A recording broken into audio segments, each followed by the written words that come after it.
There's just one thing I gotta know. After all these years, how come they're canning me? You got the lowest score, pal. So yeah, Barney finds out that he's a total fuck-out for not realizing that he's a genius, as we cut to our next scene with ow, ow, joke hurting me, ow! Wilma, that is beautiful. Well, I have always wanted a Hallstone original. Wilma, is it strange us still being friends even though your husband fired my husband? I don't know. I'm still wondering how we go to the bathroom in this crazy world. So Bam Bam destroys a bunch of priceless crystals that bankrupts the Rubbles, which means now they have to live with the Flintstones in order to get by. Flintstones and Rebels under one roof. Yeah, but Fred, you know, it's only temporary. It better be. I'm talking about drawing a line in the sand, dude. Across this line, you do not. Hey, Barn, you like your steak rare? Yeah. That one's yours. Hey! Hey, stop! Come here, you purple rodent! Hey, Barn, don't forget to wash that off before you eat it. Yeah, enough of that shit. Let's get to another Halle Berry sex scene. Wilma, what a surprise. Oh, that'll be all, Miss Stone. I'll sign those documents and place them on your desk. Whatever you want.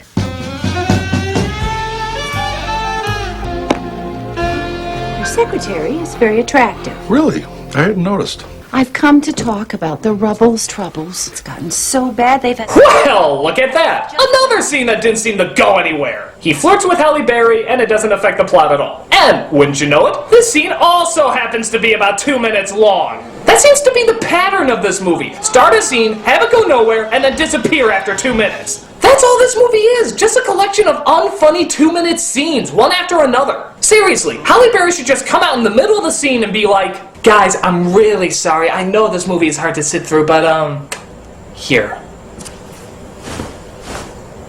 Did that help? I hope that helped. That's all I got. Look, just bear with it, there's only an hour left, it'll be over soon. It'll be over soon. But Barry is concerned because Flintstone is starting to question the choices that Cliff is making. I'm worried, Cliff. He's smarter than we thought. He's been asking a lot of questions. You mean the guy who actually tested the smartest is actually asking smart questions? Would have seen that coming. But Cliff throws more money at him, as this, of course, turns Fred into a greedy, self-centered jerk. Kinda like the producers of this movie. Fred, did you hear what happened to everyone at the quarry today? Yep. He fired them. I didn't do that. You did too. It's all over the TV. Fred! Wilma, who are you gonna believe, me or some busboy? He's just jealous of my hard-earned success. Wow, what a Flint's hole. So after Barney and Betty decide to leave, Wilma decides she's pretty angry at Fred too. Hold it. Is that the Christmas Story lamp? I don't get it. Who needs the Rubbles? I do. I don't need this necklace. You know, I don't need this lamp. It's not a finger! And I don't need this television set. Not the TV. Oh no! We didn't figure out a funny way to explain how that thing has electricity to make it function yet! Once around the block, you'll realize the folly of your ways, and you'll come crawling back. You will bow down before me! Both you, and then one day, your ass! So after, gasp, another 2-minute scene that goes nowhere, Flintstone becomes a fugitive because Cliff has framed him for embezzling money. Yeah, because when I think of the story of the Flintstones, I think of embezzlement plots. But Wilma has an idea as she suddenly loves him again, I guess, as she gets the bird to tell everybody the truth. You are the only one who can help clear my husband. My, what a delicious irony. Thank you for sharing it with me. Now let me share something with you. If the animatronics could make my tongue stick out, that'd be very insulting. So an angry mob finds Flintstone and tries to hang both him and Barney, after Barney confesses that a lot of this was his fault too. I want you to know that if I had to have someone hanging next to me, I'm glad it's you. I guess switching them tests didn't turn out much like I planned, huh, Fred? Story of my life.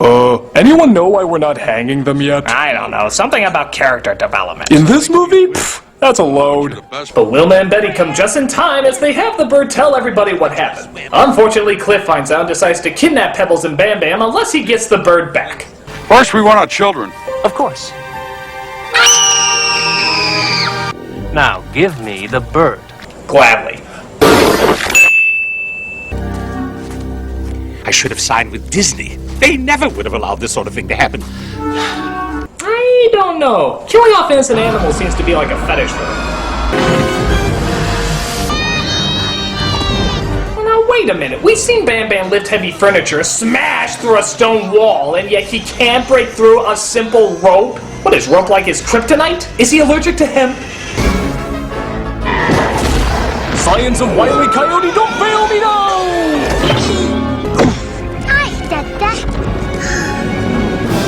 You did it!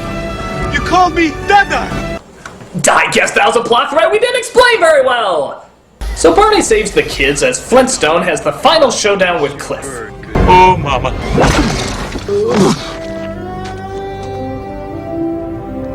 Will there be anything else, Mr. Flintstone? No, Miss Stone, take the rest of the day off. As well as your top. No, it's just wait for swordfish. So Fudd destroys the machine as a whole bunch of new material called concrete covers Cliff, burying him alive. Of course, the cops finally arrive, just as everything wraps up and the CEO looks over the destruction. How did this happen to Cliff? Mr. Slade, I'm sorry. Sorry. I love this stuff. You're a genius. You are hereby promoted to president of the entire concrete division. You're obviously a murderer, but that's okay. Apparently I like hiring psychos here. So the Flintstones get done watching the movie about themselves, which was apparently called Tar Wars, as they reenact even more scenes, which just constantly reminds me of why the cartoon wasn't funny.